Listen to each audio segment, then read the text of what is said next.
रख हौसला वो मंजर भी आएगा। हाँ, रख हौसला वो मंजर भी आएगा कि प्यासे के पास चलकर समंदर भी आएगा। यूं थक कर न बैठ ए मंजिल के मुसाफिर, यूं थक कर न बैठ ए मंजिल के मुसाफिर कि मंजिल भी मिलेगी और मिलने का मज़ा भी आएगा। हेलो मेरे प्यारे स्टूडेंट, स्वागत है आप सभी का आपके favourite YouTube channel smart student with Shraddha में मैं आप सभी का स्वागत करती हूँ। तो आज के इस वीडियो में मैं आप लोग के लिए लेकर के आई हूँ हिंदी बोर्ड परीक्षा 2025 के वायरल पेपर को, जो कि 24 फरवरी के दिन पूछा नहीं जाएगा, लेकिन इससे रिलेटेड कई सारे प्रश्न आपकी परीक्षा में जरूर आएंगे। अगर आपकी आखिरी रात ये है 24 फरवरी की, यानी कि अगर आप 23 फरवरी को भी ये वीडियो देख रहे हो तो बिल्कुल देख करके ही जाना, छोड़ना मत इस पेपर को। पूरे 70 में से 70 अंक पक्के करवाने वाली हूँ। तो चलिए शुरू करते हैं। सबसे पहला खंड क हमारे सामने रहेगा। खंड क, जिसके लिए हमें दिए रहेंगे बहुविकल्पी यानी कि वस्तुनिष्ठ प्रश्न। खंड क का बहुविकल्पी वस्तुनिष्ठ प्रश्न रहेंगे। आप लोगों के सामने 20 प्रश्न रहेंगे। जो आगे के निर्देश बाकी सारी बातें हैं वो मैंने इस वीडियो में नहीं ली हैं। पिछले कई सारे वीडियोस में मैंने आप लोग को निर्देश बता दिए हैं। अगर सारे वीडियोस में निर्देश ही बताती रहूँगी तो ऐसे तो आप लोग का टाइम वेस्ट हो जाएगा। बस इसीलिए निर्देश को छोड़ करके मैं पूरा पेपर सॉल्व करवाऊंगी आप लोगों का। सबसे पहला प्रश्न क्या है? चिंतामणि के रचयिता हैं। चिंतामणि के रचयिता कौन है? ऑप्शन नंबर ए है doctor Ramkumar Verma. Option number B है Jaishankar Prasad. Option number C है आचार्य रामचंद्र शुक्ल और ऑप्शन नंबर डी है प्रेमचंद्र। तो जो चिंतामणि है इसके लेखक हैं आचार्य रामचंद्र शुक्ल, यानी कि ऑप्शन नंबर सी हमारा राइट आंसर हो जाएगा। अगला दूसरा प्रश्न आप लोगों के सामने, पंच परमेश्वर कहानी के लेखक हैं। पंच परमेश्वर जो कहानी है इसको किसने लिखा है? ऑप्शन नंबर ए है आचार्य रामचंद्र शुक्ल जी ने। ऑप्शन नंबर बी है प्रेमचंद्र जी ने। ऑप्शन नंबर सी है यशपाल जी ने, या फिर ऑप्शन नंबर डी है राजेंद्र यादव ने। तो जो पंच परमेश्वर कहानी है इसके लेखक हैं प्रेमचंद्र जी। अब हम बढ़ेंगे तीसरे प्रश्न की तरफ। तीसरा प्रश्न क्या है आप लोगों के सामने कि जयशंकर प्रसाद का नाटक नहीं है। इन चारों ऑप्शन में से कौन सा है जो जयशंकर प्रसाद का नाटक नहीं है? ऑप्शन नंबर ए है ध्रुव स्वामिनी, ये तो है ही इनका नाटक। ऑप्शन नंबर बी है चंद्रगुप्त, ये भी इनका नाटक है। ऑप्शन नंबर डी है स्कंदगुप्त, ये भी इनका नाटक है। लेकिन ऑप्शन नंबर सी जो लहरों के राजहंस है ये जयशंकर प्रसाद जी का नाटक नहीं है। तो ऑप्शन नंबर सी हमारा राइट आंसर हो जाएगा। हम बढ़ेंगे चौथे वाले प्रश्न की तरफ, जो कि है शेखर एक जीवनी उपन्यास के लेखक हैं। शेखर एक जीवनी उपन्यास के लेखक कौन है? मोस्ट इम्पॉर्टेंट वायरल एमसीक्यू है। ऑप्शन नंबर ए है Dharamvir Bharati. Option number B है प्रेमचंद। ऑप्शन नंबर सी है Phanishwar Nath Renu. Option number D है अज्ञेय।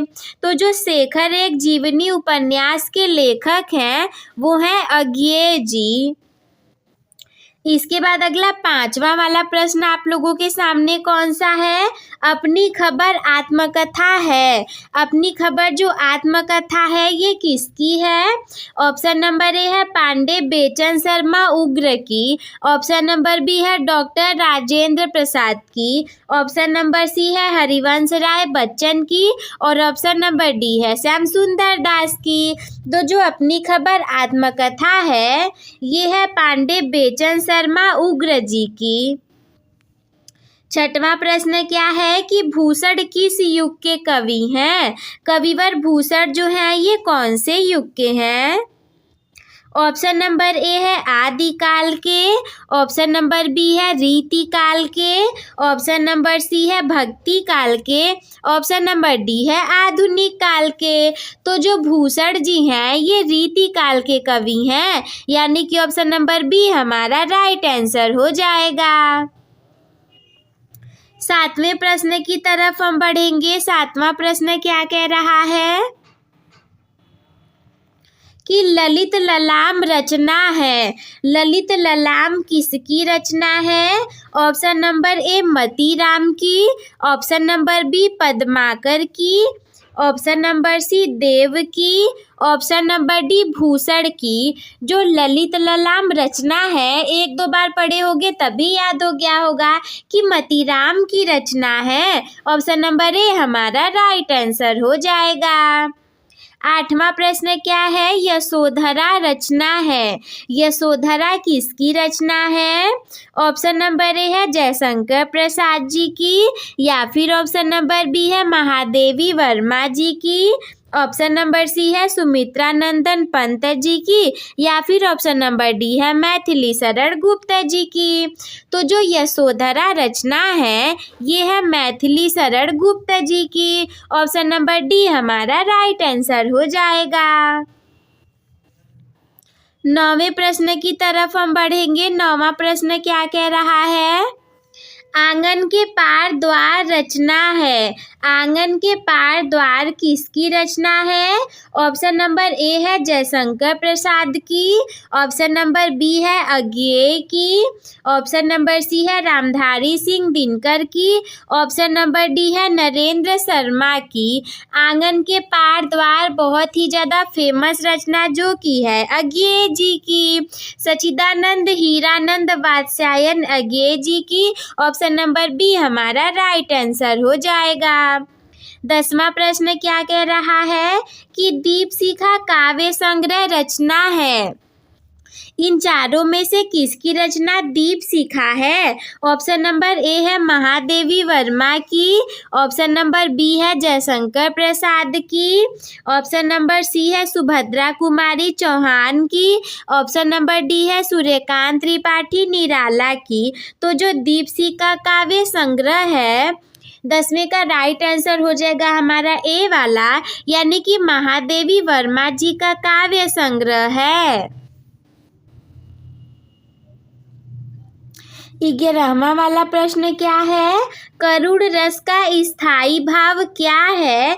रसों के बारे में पढ़ा होगा, मैंने भी पढ़ाया है। करुण रस का स्थायी भाव क्या है? ऑप्शन नंबर ए है रौद्र, ऑप्शन नंबर बी है उत्साह, ऑप्शन नंबर सी है अद्भुत, ऑप्शन नंबर डी है शोक। तो जो करुण रस का स्थायी भाव है ये शोक है। करुण और शोक में आप लोग को पता ही चल रहा होगा कि जैसे करुण है शोक से रिलेटेड है, तो राइट आंसर हो जाएगा हमारा ऑप्शन नंबर डी शोक। अगला 12वां प्रश्न क्या कह रहा है? चरण कमल बंदो हरिराई उपर्युक्त पंक्ति में कौन सा अलंकार है? अलंकारों के बारे में अगर पढ़े होगे तो पता होगा कि इसमें कौन सा अलंकार है। ऑप्शन नंबर ए है उपमा अलंकार, ऑप्शन नंबर बी है उत्प्रेक्षा अलंकार, ऑप्शन नंबर सी है रूपक अलंकार, ऑप्शन नंबर डी है यमक अलंकार। तो चरण कमल बंदो हरिराई जो पंक्ति है इसमें रूपक अलंकार है। अगला 13वां प्रश्न क्या है? डबल इन्वर्टेड कॉमा में क्लोज है। ये सममात्रिक छंद है जिसमें 4 चरण होते हैं। सबसे पहले तो उन सभी को याद करो जो कि सममात्रिक छंद है। फिर उसमें से देखो 4 चरण किसके पास है। प्रत्येक चरण में 24 मात्राएं होती हैं और 11 और 13 मात्राओं पर यति होती है। ये लक्षण किस छंद का है? अगर छंद के बारे में पढ़े होगे तो पता होगा कि ऑप्शन नंबर ए है रोला, ऑप्शन नंबर बी दोहा, ऑप्शन नंबर सी सोरठा, ऑप्शन नंबर डी बरवै। तो जो सममात्रिक छंद है 4 चरण होते हैं, प्रत्येक चरण में 24 मात्राएं होती हैं, 11 और 13 मात्राओं पर यति होती है। ऑप्शन नंबर ए हमारा राइट आंसर हो जाएगा, यानी कि इसे हम रोला कहते हैं। अब हम बढ़ेंगे 14वें वाले प्रश्न की तरफ। 14वां वाला प्रश्न क्या कह रहा है? पर्यावरण शब्द में प्रयुक्त उपसर्ग है। पर्यावरण शब्द में कौन से उपसर्ग का प्रयोग हुआ है? पर्यावरण में आप लोग को बता दूं 2 शब्दों से मिलकर के बना है। परि प्लस आवरण बराबर होता है पर्यावरण। तो उपसर्ग पूछ रहा है। उपसर्ग हम उसे कहते हैं जो कि आगे वाला होता है, प्रत्यय हम उसे कहेंगे जो कि पीछे वाला होगा। तो उपसर्ग का मतलब आगे इसमें कौन सा है? आगे देखो यही परि है। ऑप्शन नंबर ए है पर्या, ऑप्शन नंबर बी है वरण, ऑप्शन नंबर सी है परि और ऑप्शन नंबर डी है प्र। तो जो पर्यावरण में आप लोग पर्या मत लगा दीजिएगा, इसका राइट आंसर हो जाएगा ऑप्शन नंबर सी, यानी कि परि उपसर्ग है पर्यावरण में। 14वें का राइट आंसर हो जाएगा हमारा ऑप्शन नंबर सी। अगला 15वां प्रश्न क्या है? महानता शब्द में किस प्रत्यय का प्रयोग हुआ है? मैंने आप लोग को पहले ही बताया था कि उपसर्ग शब्द में आगे लगा होगा और प्रत्यय शब्द में पीछे लगा होगा। तो महानता का जब हम संधि विच्छेद करेंगे तो हमें मिलेगा महान प्लस ता बराबर महानता। तो इसमें पीछे क्या है? ऑप्शन नंबर ए है महा, ऑप्शन नंबर बी है ता, ऑप्शन नंबर सी है नता, ऑप्शन नंबर डी है इनमें से सभी। तो सभी तो नहीं हो सकता, पीछे देखो यही हमारा ता है, यानी कि ऑप्शन नंबर बी हमारा राइट आंसर हो जाएगा ता। अगला 16वां वाला प्रश्न क्या है आप लोगों के सामने? सुख दुख में समास है। सुख दुख में कौन सा समास है? समास के बारे में भी आप लोगों ने पढ़ा होगा। ऑप्शन नंबर ए है द्विगु समास, ऑप्शन नंबर बी है अव्ययी भाव समास, ऑप्शन नंबर सी है कर्मधारय समास, ऑप्शन नंबर डी है द्वंद्व समास। तो सुख दुख जो है इसमें द्वंद्व समास है, यानी कि ऑप्शन नंबर डी हमारा राइट आंसर हो जाएगा। 17वां प्रश्न क्या है? निम्नलिखित में से अग्नि का पर्यायवाची नहीं है। इसमें से कौन सा अग्नि का पर्यायवाची नहीं है? ऑप्शन नंबर ए अनल, ऑप्शन नंबर बी अनिल, ऑप्शन नंबर सी पावक, ऑप्शन नंबर डी ज्वाला। तो अग्नि का पर्यायवाची जो नहीं है वो है ज्वाला, क्योंकि हमें पता है अनिल, अनल, पावक ये सारे अग्नि के पर्यायवाची हैं। 18वें प्रश्न की तरफ हम बढ़ेंगे।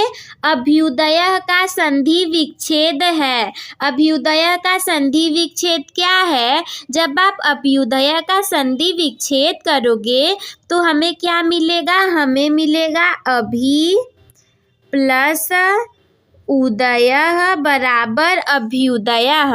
ऑप्शन नंबर ए है अभ्यु प्लस दय, गलत हो गया। ऑप्शन नंबर बी है अ प्लस भ्युदय, ये भी गलत है। ऑप्शन नंबर सी है अभ प्लस उदय, ऑप्शन नंबर डी है अभि प्लस उदय। तो 18वें का राइट आंसर हो जाएगा हमारा डी वाला, यानी कि अभि प्लस उदय। 19वां वाला प्रश्न क्या है? मधु शब्द का पंचमी विभक्ति और एक वचन का रूप कौन सा है? ऑप्शन नंबर ए है मधुनः, ऑप्शन नंबर बी है मधुनी, ऑप्शन नंबर सी मधुनी, ऑप्शन नंबर डी मधुव्यः। रूप को याद किए होगे तो पता होगा कि मधु शब्द के पंचमी विभक्ति में जो एक वचन का रूप है वो मधुनः है, यानी कि ऑप्शन नंबर ए हमारा राइट आंसर हो जाएगा। 20वें वाले नंबर का प्रश्न क्या है? पठिष्यतः धातु रूप का वचन एवं पुरुष है। ऑप्शन नंबर ए एक वचन प्रथम पुरुष, यानी कि जो पठिष्यतः है वो कौन से वचन और कौन से पुरुष का शब्द है? ऑप्शन नंबर बी है बहुवचन मध्यम पुरुष। ऑप्शन नंबर सी है द्विवचन मध्यम पुरुष। ऑप्शन नंबर डी है एक वचन उत्तम पुरुष। मैं तो भूल ही गई, मैं सारे जवाब आप लोग को बता दे रही हूँ, तो आप लोग क्या कमेंट करोगे? तो आप लोग क्या करो कि इस आखिरी वाले प्रश्न को हमें कमेंट करके इसका आंसर बता दो कि इसका राइट आंसर कौन सा हो जाएगा। खंड अ हमारा पूरा हुआ, हम बढ़ेंगे खंड ब की तरफ। खंड ब जो कि वर्णनात्मक प्रश्नों से शुरू होगा। पहला प्रश्न है इसमें, निम्नलिखित गद्यांशों में से किसी एक गद्यांश पर आधारित सभी प्रश्नों के उत्तर देना है आप लोगों को। 2+2+2 यानी कि 6 अंक के टोटल रहने वाले हैं। मैं इसको पढ़ना स्टार्ट करूं। अश्वारोही पास आया, ममता ने रुक रुक कर कहा, मैं नहीं जानती कि वो शहंशाह था या साधारण मुगल, पर एक दिन इसी झोपड़ी के नीचे वह रहा। मैंने सुना था कि वह मेरा घर बनवाने की आज्ञा दे चुका था। मैं आजीवन अपनी झोपड़ी के खो दे जाने के डर से भयभीत रही। भगवान ने सुन लिया, मैं आज इसे छोड़े जाती हूँ। अब तुम इसका मकान बनाओ या महल, मैं अपने चिर विश्राम गृह में जाती हूँ। सबसे पहला प्रश्न क्या है कि उपर्युक्त गद्यांश का संदर्भ लिखना है आप लोगों को। संदर्भ में क्या लिखोगे कि कौन से चैप्टर से लिया गया है और किसने लिखा है इसे। इसके बाद दूसरा वाला है, गद्यांश के रेखांकित अंश की व्याख्या कीजिए। ये जो रेखांकित अंश आप लोग को दिख रहा है यहाँ से यहाँ तक, इसकी व्याख्या करना है। जो भी इसके बारे में पता हो उसे लिख देना है। तीसरा वाला प्रश्न क्या है कि ममता के आजीवन भयभीत रहने का क्या कारण था, यानी कि ममता पूरे जीवन भर भयभीत रही, उसका क्या कारण था। 3 प्रश्न दिए गए थे 2+2+2 अंक के। पहला प्रश्न 2 अंक का, दूसरा प्रश्न 2 अंक का, तीसरा प्रश्न 2 अंक का, मिला जुला कर 6 अंक दिए जाएंगे आप लोगों को। अगर ये नहीं पता हो तो अथवा के रूप में अगला भी है। कितना जीवन बस पड़ा है इन दीवारों पर, कितना जीवन बरस पड़ा है इन दीवारों पर, जैसे फसाने अजायब का भंडार खुला पड़ा हो। कहानी से कहानी बनती चली गई है। बंदरों की कहानी, हाथियों की कहानी, हिरणों की कहानी, कहानी क्रूरता और भय की, दया और त्याग की। जहाँ बेरहमी है वही दया का भी समुद्र उमड़ पड़ा है। जहाँ पाप है वही क्षमा का भी स्रोत फूट पड़ा है। राजा और कंगले, विलासु और भिक्षु, नर और नारी, मनुष्य और पशु, सभी कलाकारों के हाथों सिरसते चले गए हैं। हैवान की हैवानियत को इंसान की इंसानियत से कैसे जीता जा सकता है, कोई अजंता में जाकर देखे। बुद्ध का जीवन 1000 धाराओं में होकर बहता है। जन्म से लेकर निर्वाण तक उनके जीवन की प्रधान घटनाएं कुछ ऐसे लिख दी गई हैं जैसे कि आंखें ही अटक जाती हैं, हटने का तो नाम ही नहीं लेती। तो इसमें भी आप लोग को सबसे पहला क्या है कि उपर्युक्त गद्यांश का संदर्भ लिखना है, कौन से चैप्टर से लिया गया है और लिखा किसने है। दूसरा क्या है कि गद्यांश के रेखांकित अंश की व्याख्या करनी है। स्टार्टिंग में ही जो हमारा रेखांकित अंश दिया हुआ था। तीसरा, कलाकारों के हाथों से क्या क्या सिरजते चले गए हैं।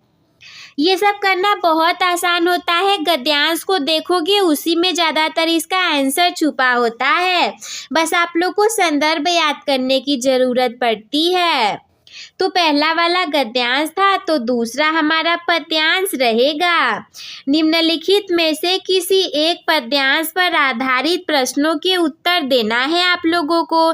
3 प्रश्न मिलेंगे 2-2 अंक के, मिला करके 6 अंक हो जाएंगे। सबसे पहला वाला क्या है, पुरते निकसी रघुबीर बधू धरि धीर दये मगमे डगद्वै झलकी भरी भाल कनी जलकी पुटि सूखी गए मधुराधर वै फिर बूझती हैं चलनो अब केत की पड़ कुटी करियो कितवै तियकी लखी आतुरता पियकी अखियाँ अति चारु चली जलचवै। आहा, इतना सुंदर, इतनी मीठी पद्यांश हम लोगों के लिए। सबसे पहला प्रश्न क्या है कि उपर्युक्त पद्यांश का संदर्भ लिखना है हमें कि ये कौन से चैप्टर से लिया गया है। इसके बाद दूसरा वाला है कि श्री राम के नेत्रों से आंसू क्यों बहने लगे। अगर आप प्रश्न भी देखोगे, अगर आपको पता होगा श्री राम का वर्णन कौन से चैप्टर में किया गया है तो भी आपको याद आ जाएगा, तो भी आप लिख सकते हो। इसलिए मैं कहूँ तो पहले तीनों प्रश्नों को एक एक बार पढ़ करके देख लेना। तीसरा क्या है कि रेखांकित अंश पड़कुटी करिहो कितवै में कौन सा अलंकार है। अगर ये वाला नहीं पता, मतलब तीसरा प्रश्न नहीं, पहला वाला जो पद्यांश था नहीं आ रहा है, तो अथवा के रूप में दूसरा पद्यांश भी है आप लोगों के सामने। मेवाड़ केसरी देख रहा केवल रड़कान तमाशा था। मेवाड़ केसरी देख रहा केवल रड़कान तमाशा था। वह दौड़ दौड़ करता था रड़वह मान रक्त का प्यासा था। चढ़कर चेतक पर घूम घूम करता सेना रखवाली था। ले महामृत्यु को साथ साथ मानो प्रत्यक्ष कपाली था। प्रश्न क्या है पहला कि उपर्युक्त पद्यांश का संदर्भ लिखना है। दूसरा वाला है मेवाड़ केसरी किसे कहा गया है और वह मान सिंह पर रक्त का प्यासा बनकर क्यों टूट पड़ा। अगर आपने पद्यांश को पढ़ा होगा तब तो आपको इसका आंसर भी पता होगा। तीसरा वाला क्या है, रेखांकित अंश में प्रयुक्त अलंकार का नाम लिखना है कि जो रेखांकित अंश है उसमें कौन सा अलंकार है। तीसरा वाला क्या है कि दिए गए संस्कृत गद्यांश में से किसी एक का संदर्भ सहित हिंदी में अनुवाद करना है। 2 नंबर संदर्भ के और 3 नंबर हिंदी अनुवाद के मिलाकर के आप लोग को 5 अंक मिल जाएंगे। एषा नगरी भारतीय संस्कृतेः संस्कृत भाषायाश्च केन्द्रस्थलम् अस्ति। इत एव संस्कृत वाङ्मयस्य संस्कृतेश्च आलोकः सर्वत्र प्रसिद्धः। मुगल युवराजः दाराशिकोहः अत्राज्ञ भारतीय दर्शन शास्त्राणाम् अध्ययनम् अकरोत्। स तेषां ज्ञानेन तथा प्रभावितः अभवन् यत् तेन उपनिषदाम् अनुवादः पारसी भाषायां कारित। इसका आप लोग को संदर्भ लिखना है कि कौन से चैप्टर से लिया गया है, लेकिन ध्यान देना है कि इसके लेखक कोई नहीं रहेंगे। आप लोग को इसके संदर्भ में कौन से चैप्टर से लिया गया है लिखना रहेगा। और ये जो पूरा दिया हुआ है इसका आप लोग को हिंदी में अनुवाद कर देना रहेगा। नहीं पता हो तो अथवा के रूप में अगला वाला संस्कृत भी हमारे सामने है। नागरिकः बहुकालं यावत् अचिन्तयत् परम प्रहेलिकायाः उत्तरं दातुं समर्थं न अभवत्। अतः ग्रामीणम् अवदत् अहम् अस्याः प्रहेलिकायाम् उत्तरं जानामि। इदं श्रुत्वा ग्रामीणम् अकथयत् यदि भवान् उत्तरं न जानाति तर्हि ददातु 10 रूप्यकाणि। अतः म्लानमुखेन नागरिकेण समयानुसारं 10 रूप्यकाणि ददाति। इसका भी आप लोग दे सकते हो संदर्भ और हिंदी में अनुवाद। चौथा वाला क्या है, नीचे दिए गए पद्यांशों में से किसी एक पद्यांश का संदर्भ सहित हिंदी में अनुवाद करना है। संदर्भ के लिए 2 अंक और हिंदी में अनुवाद के लिए 3 अंक मिलेंगे आप लोगों को। सबसे पहला वाला क्या है, सर्वे भवन्तु सुखिनः, सर्वे सन्तु निरामयाः, सर्वे भद्राणि पश्यन्तु मा कश्चित् दुर्भाग् भवेत्। अथवा के रूप में माता गुरुतरा भूमेः खात पीतोश्चतरस्था, मनः शीघ्रतरं वातात् चिंता बहुतरी त्रीणात्। इसके बाद पांचवा प्रश्न क्या है कि अपने पठित खंडकाव्य के आधार पर निम्नलिखित प्रश्नों में से किसी एक का उत्तर देना है आप लोगों को। जो भी खंडकाव्य आपके यहाँ चलता होगा उसके अकॉर्डिंग आप लोग को आंसर देना है। अगर मुक्ति दूत चलता हो तो क वाले ऑप्शन में रहेगा पहला और दूसरा, किसी एक को करना रहेगा। इन दोनों में से किसी एक को, या तो पहला या तो दूसरा वाला ऑप्शन। जैसे अगर आपका मुक्ति दूत हो तो नायक का चरित्र चित्रण करना है। मुक्ति दूत खंडकाव्य के नायक का चरित्र चित्रण लगभग सारे में आ जाते हैं। इसके बाद सेकेंड वाला है मुक्ति दूत खंडकाव्य के प्रथम सर्ग की कथा वस्तु संक्षेप में लिखनी है। ख का पहला है ज्योति जवाहर खंडकाव्य के नायक जवाहरलाल नेहरू का चरित्र चित्रण करना है। दूसरा है ज्योति जवाहर खंडकाव्य के द्वितीय सर्ग की कथा वस्तु संक्षेप में लिखनी है। जो पढ़ना होगा वही लिखना है, ऐसा नहीं कि किसी दूसरे का लिखने लगे। ग वाला है अग्र पूजा। अगर आपके में अग्र पूजा हो तो अग्र पूजा खंडकाव्य के पंचम सर्ग राजसूय यज्ञ का सारांश संक्षेप में लिखना है। या फिर आप अग्र पूजा खंडकाव्य के नायक कौन है उनका चरित्र चित्रण करना है। घ वाला क्या है, अगर आप में मेवाड़ मुकुट हो तो पहले ऑप्शन के अंतर्गत आप मेवाड़ मुकुट खंडकाव्य के आधार पर भामाशाह का चरित्र चित्रण कर सकते हैं। या फिर दूसरा हो तो मेवाड़ मुकुट खंडकाव्य के तृतीय सर्ग की कथा वस्तु संक्षेप में लिख सकते हैं। अंग वाला क्या है, पहला अगर आप में जय सुभाष चलता हो तो जय सुभाष खंडकाव्य के आधार पर सुभाष चंद्र बोस का चरित्रांकन करना है। या फिर दूसरा है जय सुभाष खंडकाव्य की कथा वस्तु संक्षेप में लिखना है। इसके बाद चौ वाला क्या है, पहला कि मातृभूमि के लिए खंडकाव्य के नायक चंद्रशेखर का चरित्र चित्रण कीजिए। या फिर दूसरा है मातृभूमि के लिए खंडकाव्य के तृतीय सर्ग बलिदान की कथा वस्तु संक्षेप में लिखना है।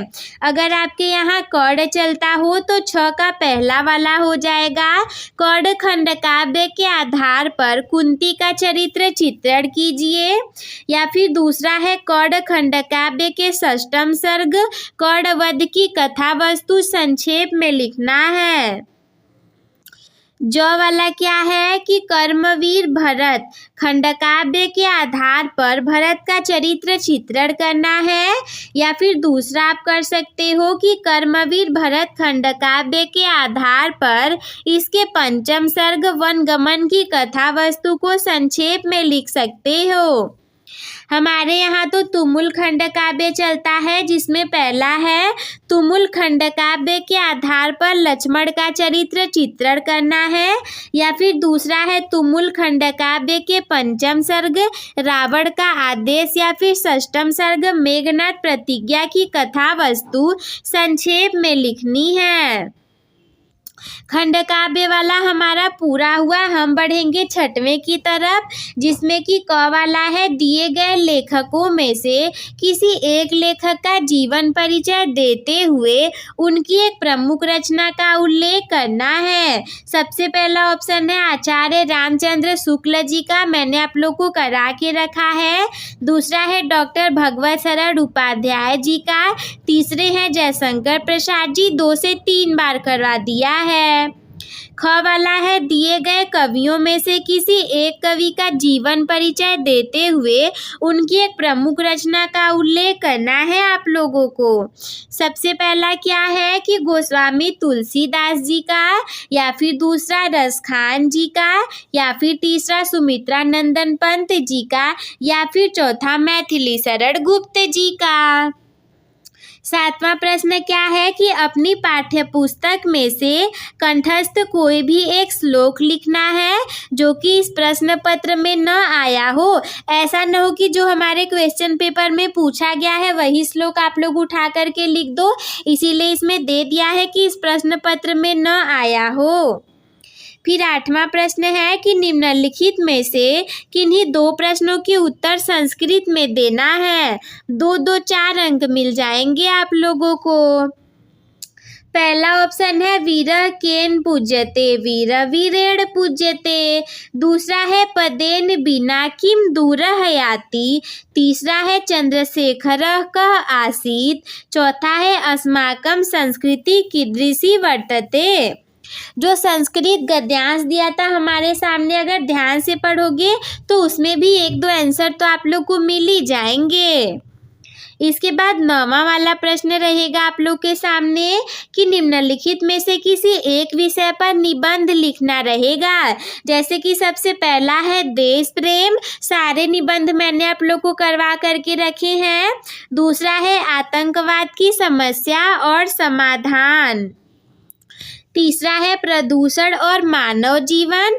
चौथा है आज़ादी का अमृत महोत्सव। ये हो गई मेरी पूरी वीडियो। आई होप कि आप सभी लोग को समझ में आ गया होगा। तो बाकी से के सारे वीडियोस की तरह आप लोग इस वीडियो को भी लाइक कर दीजिए, जिसके लाइक का टारगेट हमारे केवल और केवल 100 लाइक्स का है। आप लोग जल्दी से पूरा करवा दीजिएगा और अपने टॉपर बनने की जर्नी एक टॉपर के साथ शुरू करने के लिए चैनल को सब्सक्राइब करना ना भूलें। इस वीडियो को अपने दोस्तों के साथ भी शेयर कर दीजिएगा ताकि ये ज़्यादा से ज़्यादा लोगों तक फैल सके। और अगर कोई भी डाउट आपके मन में हो तो हमसे कमेंट बॉक्स में पूछना ना भूलें। वीडियो देखने के लिए धन्यवाद। Love you all. Take care. Bye bye. Keep smile.